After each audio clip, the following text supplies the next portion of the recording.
तो राधे राधे सभी को, कैसे हो सारे। आज हम पढ़ेंगे बिजली के बारे में। पड़ोस वाली नहीं, ओरिजिनल जो बिजली होती है उसके बारे में पढ़ेंगे। अब भैया बिजली में क्या पढ़ना है। तारों में करंट बहता है, उसको छूते हैं, उससे करंट लग जाता है, आदमी मर जाता है, बस। नहीं, देखो यार, बिजली का इलेक्ट्रिसिटी के बारे में हम बहुत चीजें पढ़ेंगे। जैसे कि इलेक्ट्रिसिटी होती क्या है, पहली बात तो। दूसरी बात, ये जो तार में बह रहा है, ये क्या बह रहा है जिसको छू के हमें करंट लगता है। ठीक है, इन सब चीजों के बारे में। बाकी बहुत सारे फिनोमिनाज होते हैं। ओम्स लॉ नाम की चीज आती है। अब ये जितने भी हम गैजेट्स यूज कर रहे हैं, तुम फोन ले लो, टीवी ले लो, बिजली के बिना जीना संभव ही नहीं है। ठीक है। जैसे हम पहले कहते थे कि इंसान को जीने के लिए क्या चाहिए, रोटी, कपड़ा, मकान। अब इन सब चीजों से काम नहीं चलेगा यार। बंदे को इलेक्ट्रिसिटी चाहिए, क्योंकि इलेक्ट्रिसिटी नहीं होगी तो तुम्हारा वाईफाई नहीं चलेगा। वाईफाई नहीं चलेगा, तुम्हारी जिंदगी नहीं चलेगी।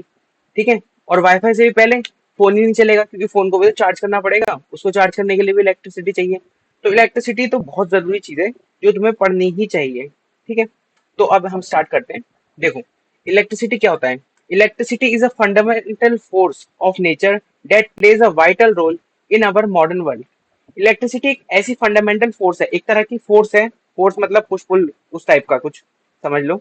उस टाइप का कुछ है कि फोर्स है एक, जो कि एक वाइटल रोल, एक बहुत इंपॉर्टेंट रोल प्ले करती है हमारे मॉडर्न वर्ल्ड के अंदर, जो मैंने बताया।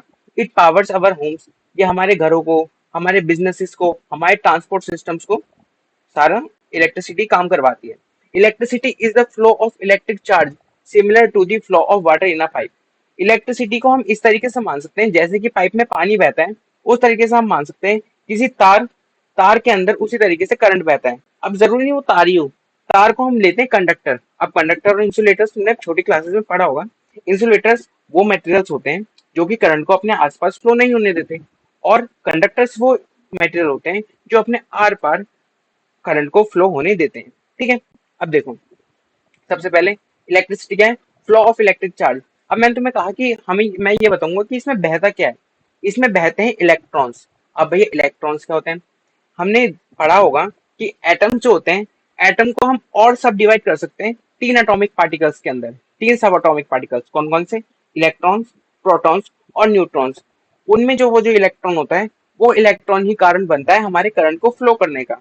अब वो कैसे होता है, देखो, जब भी हम एक पोटेंशियल डिफरेंस आता है। अब पोटेंशियल डिफरेंस क्या होता है ये मैं तुम्हें आगे बताऊंगा। तुम ये अभी मान के चलो, जब भी हम कोई बैटरी लगाते हैं, बैटरी या फिर किसी पावर सोर्स की हमें जरूरत पड़ती है ना इलेक्ट्रिसिटी को प्रोवाइड करवाने के लिए। वो इलेक्ट्रिसिटी, वो जो बैटरी होती है, वो हमें पोटेंशियल डिफरेंस प्रोवाइड करती है। अभी तुम्हें नहीं सोचना क्या होता है पोटेंशियल। ठीक है। वो एक पोटेंशियल डिफरेंस प्रोवाइड करती है, जिसकी वजह से इलेक्ट्रॉन फ्लो करना शुरू करते हैं, इलेक्ट्रॉन भागना शुरू करते हैं। ठीक है। एक तरह से उनको ताकत मिल जाती है भागने के लिए, और वो इलेक्ट्रॉन जिस दिशा में भागते हैं, उससे उल्टी दिशा में करंट बहने लगता है। ठीक है। या फिर हम ये मानते हैं कि जिस दिशा में इलेक्ट्रॉन बह रहे हैं, उसकी उल्टी दिशा में जो काम हो रहा है उसे हम करंट मान लेते हैं। ठीक है। ये है हमारा फ्लो ऑफ इलेक्ट्रिक चार्ज। अब electric energy carrier. Electricity is a form of energy that can be converted into other forms like light, heat and motion. देखो, इसका मैं तुम्हें बताऊं, इलेक्ट्रिसिटी जो होती है वो हमें दिखाई तो देती नहीं है। ठीक है। इलेक्ट्रिसिटी हमें दिखाई तो देती नहीं है। इलेक्ट्रिसिटी को हम कन्वर्ट कर सकते हैं अलग अलग फॉर्म्स के अंदर, जैसे लाइट, हीट और मोशन। लाइट में कैसे, जो हमारे बल्ब जलते हैं। हीट में कैसे, हीटर जो होता है। और मोशन में कैसे, जैसे हमारे इंस्ट्रूमेंट्स होते हैं, ट्रांसपोर्ट वाले जो इंस्ट्रूमेंट्स होते हैं हमारे, जैसे कि अब बैटरी वाली स्कूटी आती है, या फिर बैटरी रिक्शा अपनी चलती है, या बैटरी वाली बसेस चलती हैं, वो कैसे चल रही हैं। ये चीज आ गई मोशन के अंदर। अब दिमाग में एक क्वेश्चन और आएगा कि भैया आपने कहा कि इलेक्ट्रिसिटी जो है वो हमें दिखाई नहीं देती। ठीक है। तो हम आसमान से गिरने वाली बिजली को कैसे देख पाते हैं। बहुत इंटरेस्टिंग क्वेश्चन है कि हम क्यों देख पाते हैं यार। देखो, हम बिजली को थोड़ी देख पा रहे हैं। जब आसमान से धरती पर बिजली गिरती है, तो उसके आसपास, उसके बीच में क्या है, हवा है। हवा के क्या है, एटम्स है। इतना ज्यादा करंट होता है ना इलेक्ट्रिसिटी, मतलब हजारों वोल्ट्स का वो करंट होता है। वो हजारों वोल्ट्स का करंट जो होता है, वो हवा के एटम से टकराता है। वो हवा के एटम से जब टकराता है, तो वो एनर्जी बार बार अलग अलग एटम्स में ट्रांसफर होती है, जिससे एक लाइट प्रोड्यूस होती है, और वो जो लाइट प्रोड्यूस होती है, वो हमें दिखाई देती है। और खुद देखो ना कि तुम्हें इलेक्ट्रिसिटी कितनी देर के लिए दिखती है, कुछ मिली सेकेंड्स के लिए। इस तरीके से अगर तुम्हें इस बार को और ज्यादा डीप में समझना है, या फिर इसको देखना है कितनी इंटरेस्टिंग चीज है। डिस्कवरी पे कई सारी डॉक्यूमेंट्रीज आती थी पहले। तो उनमें से एक डॉक्यूमेंट्री थी, मुझे उसका नाम नहीं याद आ रहा, लेकिन उसमें हमें चीजें बताई, जैसे अरोरा क्या होता है, वोल्केनिक इरप्शंस कैसे होते हैं, थंडरस्टॉर्म्स कैसे होते हैं। वो तुम गूगल करोगे तो तुम्हें मिल जाएगा। इस टाइप की तुम डॉक्यूमेंट्रीज देखो तो तुम्हें इलेक्ट्रिसिटी के बारे में बहुत कुछ पता चलेगा। ये बहुत इंटरेस्टिंग टॉपिक है। ठीक है। अब देखो, हमारे पास चार्ज, चार्ज तुमने पढ़ा होगा केमिस्ट्री में आयंस के नाम से। आयंस क्या होते हैं? कोई भी ऐसा एलिमेंट जिसके ऊपर कोई चार्ज हो, चाहे वो पॉजिटिव हो चाहे वो नेगेटिव हो। पॉजिटिव चार्ज होता है तो उसको हम कहते हैं कटायन, और नेगेटिव चार्ज होता है तो उसको हम कहते हैं अनायन। वो चीज मैंने इसमें बता रखी है कि यहाँ पे हमारे पास दो तरह के चार्ज होते हैं, एक होता है पॉजिटिव चार्ज और एक होता है नेगेटिव चार्ज। जो लाइक चार्जेस होते हैं वो एक दूसरे को रिपेल करते हैं, और अपोजिट चार्जेस एक दूसरे को अट्रैक्ट करते हैं, जैसा कि मैग्नेट में होता है। ठीक है, अब देखो, अब आता है electric charge and static electricity. Electricity भी देखो हमारे पास कई तरह की होती है। अभी आज हम सिर्फ इंट्रोडक्शन पढ़ रहे हैं इस चैप्टर का, ज्यादा कुछ नहीं पढ़ रहे, मैं वही चीजें बता रहा हूँ जो तुम्हें ऑलरेडी पता होगी। अब इलेक्ट्रिसिटी हमारे पास कई तरह की होती है। एक होती है स्टैटिक चार्ज। स्टैटिक चार्ज कैसे? जैसे सर्दियों में देखा होगा, सर्दियों में कंबल ओढ़ के सोते हो, तो होता है ना कई बार रात को सोते सोते कंबल पे यूं हाथ मारो, उसमें से लाइट चमकती हुई दिखती है। या फिर कभी देखोगे तुम कि बाल में कंघा रगड़ा या फिर बाल में स्केल रगड़ा और फिर उससे कागज जो है वो अट्रैक्ट होते हैं। ये सब तो तुमने बहुत बचपन में एग्जाम्पल देखे होंगे। ये किसकी वजह से होता है? ये होता है स्टैटिक चार्ज की वजह से। अब आती है एक फ्रिक्शन की वजह से इलेक्ट्रिसिटी। फ्रिक्शन की वजह से, जैसे बर्थडे पे पहले बच्चे करते थे, क्या करते थे? बलून लिया, बलून को फुला लिया और उसको ना अपने बालों पे रगड़ा और उसको दीवार पे चिपका दिया, और वो चिपक भी जाते हैं। तो तुम करके भी देख सकते हो, और शायद सबने करा ही होगा ये तो ये होता है कि फ्रिक्शन की वजह से हम इलेक्ट्रिसिटी जनरेट करते हैं। वो कौन सी इलेक्ट्रिसिटी होती है? वो इलेक्ट्रिसिटी होती है स्टैटिक इलेक्ट्रिसिटी। और लाइटनिंग, लाइटनिंग मैंने तुम्हें बता ही दिया कि किस लिए होती है, लाइटनिंग कैसे होती है। ठीक है, अब देखो, इलेक्ट्रिक करंट बता दिया। A continuous flow of electric charge through a conductor is called electric current. एक कंटिन्यूअस फ्लो, कंटिन्यूअस फ्लो का क्या मतलब है कि उसके बीच में कोई व्यवधान नहीं आना चाहिए, कोई भी मतलब ऐसी चीज नहीं आनी चाहिए कि तुमने बीच से तार तोड़ रखी है या बीच में कोई इंसुलेटर लगा रखा है, ऐसा कुछ नहीं होना चाहिए। तुम्हारा जो फ्लो है वो एकदम कंटिन्यूअस होना चाहिए, तभी इलेक्ट्रिसिटी को तुम फ्लो कर पाओगे। इसे हम कहते हैं इलेक्ट्रिक करंट। अब इलेक्ट्रिक करंट जिस लूप के अंदर, जिस क्लोज लूप के अंदर फ्लो होता है, उस लूप को हम सर्किट कहते हैं। लूप क्या होता है? कोई भी बंद चीज, चाहे वो सर्कल में बंद हो कोई चीज या फिर स्क्वायर हो, सर्कल वाली होगी सर्कुलर लूप कह देंगे, स्क्वायर होगी स्क्वायर स्क्वायर लूप कह देंगे, इस टाइप से। ठीक है, लूप कोई भी क्लोज फिगर जो होती है उसको हम लूप कहते हैं। तो an electric circuit is a close loop that allows electric current to flow continuously. तो क्या है?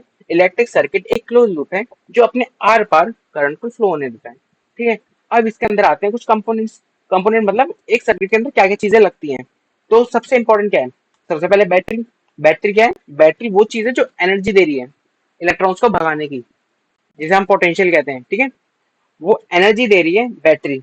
वायर क्या है? वायर कुछ नहीं है, वायर है कंडक्टर। जरूरी नहीं तुम्हें वायर लेनी है, तुम कोई और कंडक्टर ले लो, लेकिन हम वायर्स को लेते हैं क्योंकि उससे काम करना आसान होता है। तुम चम्मच लगा लो, चल जाएगा, क्यों नहीं चलेगा। स्विचेस, स्विचेस ऑन ऑफ करने के लिए, स्विचेस के बिना तो क्या तुम्हारा सर्किट क्या है? तुम्हारे घर में जितने भी अप्लायंसेस चल रहे हैं इस सर्किट की वजह से तो चल रहे हैं। पूरे घर में तुम्हारे सर्किट ही तो फैला हुआ है, हर जगह पे स्विचेस लगे हुए हैं।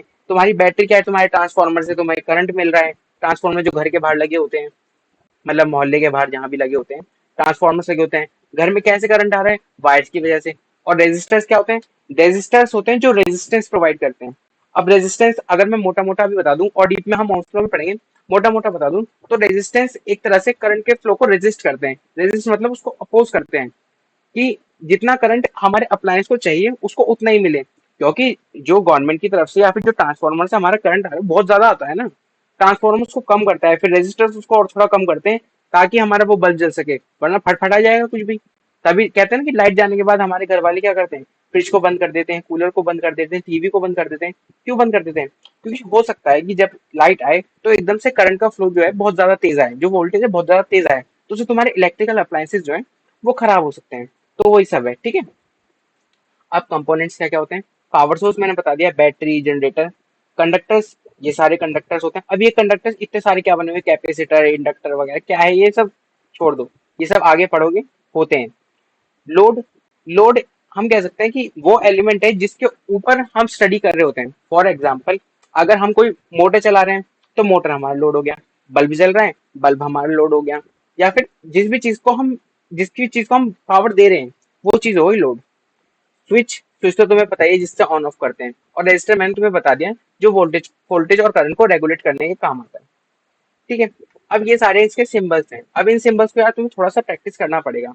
सबसे पहले आता है इलेक्ट्रिक सेल। इलेक्ट्रिक सेल जो हमारे रिमोट वगैरह में जो सेल चलते हैं, नॉर्मल सेल। सेल्स और बैटरी, इनको तुम सिमिलर ही मान के चलो। बैटरी क्या है? बैटरी हम बड़े पर्पसेज में यूज करते हैं। बैटरी भी क्या ही है?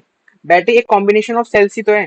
कि इसमें भी एक पॉजिटिव टर्मिनल है, एक नेगेटिव टर्मिनल, बीच में और बैटरीज डल जाती हैं, लेकिन होता तो पॉजिटिव नेगेटिव टर्मिनल ही है। पॉजिटिव नेगेटिव क्या प्रोड्यूस कर रहे हैं? पोटेंशियल डिफरेंस, ठीक है। अब आता है प्लग की, मतलब प्लग की मतलब देखो, जो अगर ऐसा सिंबल बना हुआ है ना, तो इसका मतलब जो तुम्हारा स्विच है वो ओपन है, और अगर बीच में ये डॉट बना हुआ है, इसका मतलब तुम्हारा जो स्विच है वो ऑफ है। अब आता है वायर जॉइंट्स। अब ये जॉइंट्स क्या होते हैं? जॉइंट्स क्या होते हैं? एक चीज होती है, ये जो बीच का डॉट बना हुआ है ना, इसको हम नोड कहते हैं। नोड मतलब जहाँ पे अलग अलग तारें जुड़ती हैं, और बीच का एक पॉइंट बन जाता है ना, जहाँ पे हम कई बार कैलकुलेशन करने के लिए ना पोटेंशियल को जीरो अज्यूम कर लेते हैं।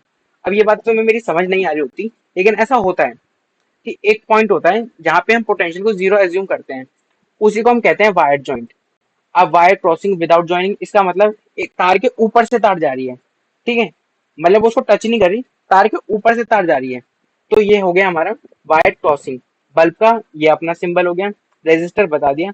वेरिएबल रेजिस्टेंस और रियोस्टेट, ये होता है कि जैसे एक चीज तुम देखोगे, रेजिस्टेंस बॉक्स, जिससे हम ना चीज का रेजिस्टेंस चेंज कर सकते हैं, कि कभी हमें 2 ओम का चाहिए, 4 ओम का चाहिए, 6 ओम का चाहिए, उस हिसाब से हम चेंज कर सकते हैं। एम मीटर, एम मीटर एक ऐसा डिवाइस होता है जो कि करंट नापने के काम आता है। और वोल्ट मीटर एक ऐसा वो डिवाइस होता है जिसको हम वोल्टेज नापने के लिए यूज करते हैं। अब देखो, अब आते हैं हम इलेक्ट्रिक पोटेंशियल और पोटेंशियल डिफरेंस पे। इलेक्ट्रिक पोटेंशियल क्या है? The amount of electric potential energy at a point is called electric potential. Amount of potential energy. अब यार पोटेंशियल एनर्जी क्या है? यार देखो, पोटेंशियल एनर्जी वो वाली पोटेंशियल एनर्जी नहीं है जो तुमने नाइन्थ में पढ़ी थी, कि किसी चीज को आसमान में उठा के रख दो, तो फिर धरती से दूरी होने पर उस पर जो एनर्जी पड़ेगी mgh, वो पोटेंशियल एनर्जी होती है। यहाँ पे थोड़ा केस अलग है, नाम इसका पोटेंशियल एनर्जी है, डिराइव करोगे फॉर्मूले वैसे निकल जाएंगे, बिल्कुल बिल्कुल सही निकलेंगे फॉर्मूले। लेकिन यहाँ पे जो पोटेंशियल एनर्जी है, उसमें हम ये मानते हैं कि हम किसी चार्ज को इन्फिनिटी से उठाकर जब अपने पास लाते हैं, या फिर तुम ये मान सकते हो कि 2 पॉइंट्स है हमारे पास, एक पॉइंट ए है, एक पॉइंट बी है। उन इस ए पॉइंट का जो पोटेंशियल है वो V1 है, जो बी पॉइंट है उसका पोटेंशियल V2 है। तो वो जो V2, उन दोनों के बीच से जो डिस्टेंस होगा वो क्या होगा? V2 minus V1। वो जो V2 माइनस V1 है उसको हम कहते हैं उनका पोटेंशियल डिफरेंस। तो दो अलग अलग पोटेंशियल के बीच में जो पॉइंट्स हैं, उन दोनों के पोटेंशियल के बीच का डिफरेंस पोटेंशियल डिफरेंस कहलाता है। अब हो सकता है ये भी तुम्हें नहीं समझ में आए पोटेंशियल डिफरेंस अभी के लिए। अभी तुम जिस लेवल पर हो 10th पर, मैक्सिमम बच्चों को ये चीज नहीं समझ में आती कि पोटेंशियल डिफरेंस रियल में है क्या। तो अभी के लिए तुम इसको मोटा मोटा समझ सकते हो और थोड़ा याद कर सकते हो। ये चीज जब तुम इस पे एक्सपेरिमेंट्स करोगे, इस पर और थ्योरीज पढ़ोगे, तब तुम्हें ज्यादा समझ में आएगा। पोटेंशियल का डिफरेंस, वो पोटेंशियल का जो कॉन्सेप्ट है वो इतने आराम से समझ नहीं आता। अब इसकी एसआई यूनिट क्या होती है? वोल्टेज, क्योंकि दो अलग अलग पॉइंट्स के हम वोल्टेज ही तो नापने, उन दोनों के बीच का डिफरेंस है, तो इसकी भी जो एसआई यूनिट है वो वोल्टेज है। और इसका जो फॉर्मूला होता है वो होता है डब्ल्यू अपॉन क्यू। डब्ल्यू क्या होता है? वर्क डन, और क्यू होता है चार्ज। मैंने बताया ना कि किसी चार्ज को एक इन्फिनिटी से लेकर एक पॉइंट पर लाने तक का जो वर्क डन होता है, उसे हम पोटेंशियल कहते हैं। वही चीज ये फॉर्मूला डिनोट कर रहा है, ठीक है। और एक वोल्ट की वैल्यू कितनी होती है? 1 जूल पर कूलाम, ठीक है। कूलाम क्या है? कूलाम है चार्ज की यूनिट, और जूल क्या है? जूल है वर्क डन की यूनिट, क्योंकि वर्क डन क्या है? एनर्जी, और एनर्जी की यूनिट क्या होती है? जूल, ठीक है। तो यूनिट्स जो है तुम्हारे दिमाग में क्लियर होनी चाहिए। नाइन्थ में भी जो यूनिट्स पढ़ी थी वो भी तुम्हारे दिमाग में होनी चाहिए। तो ऐसा करना चाहिए तुम लोगों को कि एक चार्ट बना लो, उसमें तुम अपनी टर्म्स लिखो। फॉर एग्जाम्पल फोर्स लिख लिया, या फिर तुमने इलेक्ट्रिसिटी रख लिया, तुमने वोल्टेज लिख लिया, ये सब लिख लिया। उसके साथ में उसकी एसआई यूनिट लिख लो। जैसे कि तुमने फोर्स की न्यूटन लिख ली, वर्क डन की जूल लिख ली, एनर्जी की जूल लिख ली, चार्ज की कूलाम लिख ली, करंट की एम्पियर लिख ली। इस टाइप से तुम सब लिखोगे और उसको रोज पढ़ोगे तो तुम्हें दिमाग में बैठ जाएगी। उससे तुम्हारी जो बातें हैं मैं बोलता हूँ ना एकदम से, वो तुम्हें ढंग से समझ में आएगी। और ये चीज डाइजेस्ट करने में सबको टाइम लगता है, इसलिए कोई घबराने की बात नहीं, ठीक है। तो अभी के लिए इतना ही, ठीक है। बेसिक बेसिक मैंने तुम्हें बता दिया। अब अगले लेक्चर में हम थोड़ा ओम्स लॉ को समझेंगे डीप में। अभी तक जितना बताया उसे एनसीईआरटी से रीड करो, तुम्हें सब समझ में आ जाएगा, ठीक है। तब तक के लिए ओके बाय, राधे राधे।